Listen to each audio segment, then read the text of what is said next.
Bonjour à toi. Je voulais faire une petite vidéo aujourd'hui sur l'outil que j'utilise qui est le Human Design ou le design humain en français. Parce que j'ai l'impression quand même qu'il est peut-être un peu mal compris par pas mal de gens. Donc quand je dis que c'est un outil de connaissance de soi, c'est pas un outil qui vous dit qui vous êtes pour toute votre vie. Parce qu'en fait, au plus on avance dans la vie, au plus on apprend à se découvrir et au plus on se connaît mieux. Donc évidemment, l'outil donne des informations qui sont peut-être plus inconnu, si je puis dire, pour des personnes très très jeunes qui n'ont pas encore eu le temps de tester dans leur vie comment ils fonctionnaient, plutôt que pour une personne qui a genre 60, 65, 70 ans, à qui parfois je donne des informations, il dit bah oui, mais la vie a fait qu'ils ont appris à se connaître. Donc en fait, quand je donne des clés, moi j'appelle ça plutôt des clés, sur comment on fonctionne, sur nos dons, sur nos qualités, etc. Si elle ne nous parle pas, l'idée c'est de se remémorer des moments dans sa vie où on a peut-être utilisé ce don qu'on n'avait pas conscience et que donc pour nous, comme c'est un don, c'est inné, comme c'est inné, c'est simple et comme c'est simple, ça n'a pas d'intérêt. Souvent c'est comme ça qu'on fonctionne. C'est seulement quand c'est compliqué, que ça demande des efforts, qu'alors c'est mérité.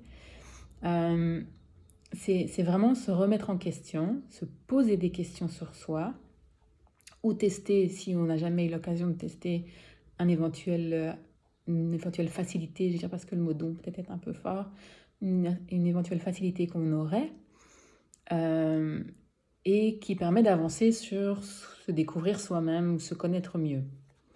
Donc c'est pas un mode d'emploi où on dit voilà, tu fonctionnes comme ça, pardon, et voilà. Non, c'est un cheminement intérieur, c'est un questionnement, c'est un développement, c'est des remises en question, c'est c'est vraiment revenir à l'intérieur de soi et voir ce qu'il y a à l'intérieur. Ça prend du temps. Ça se fait pas en une séance où je donne, voilà, t'es comme ça, comme ça, comme ça, comme ça, merci beaucoup, au revoir et c'est terminé. Ça prend du temps de changer peut-être des habitudes qu'on a depuis toujours, de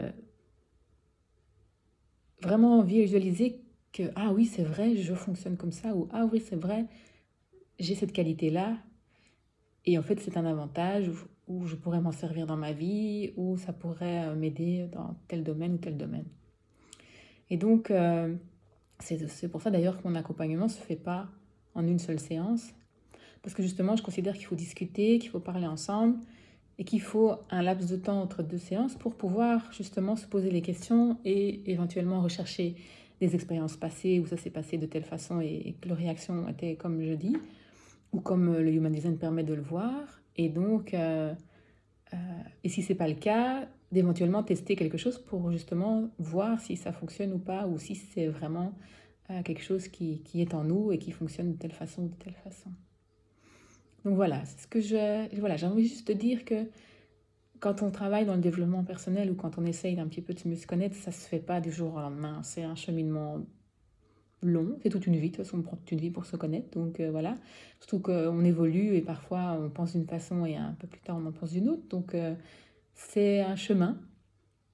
Et moi, mon idée, c'est d'accompagner la personne sur un chemin, une partie, et puis après la laisser continuer son chemin avec des nouvelles clés qui permettent éventuellement même de soit d'agrandir le chemin, soit d'en trouver un autre qui est peut-être encore plus adapté à ses souhaits de vie, etc. Voilà. Allez, bonne journée sur ça.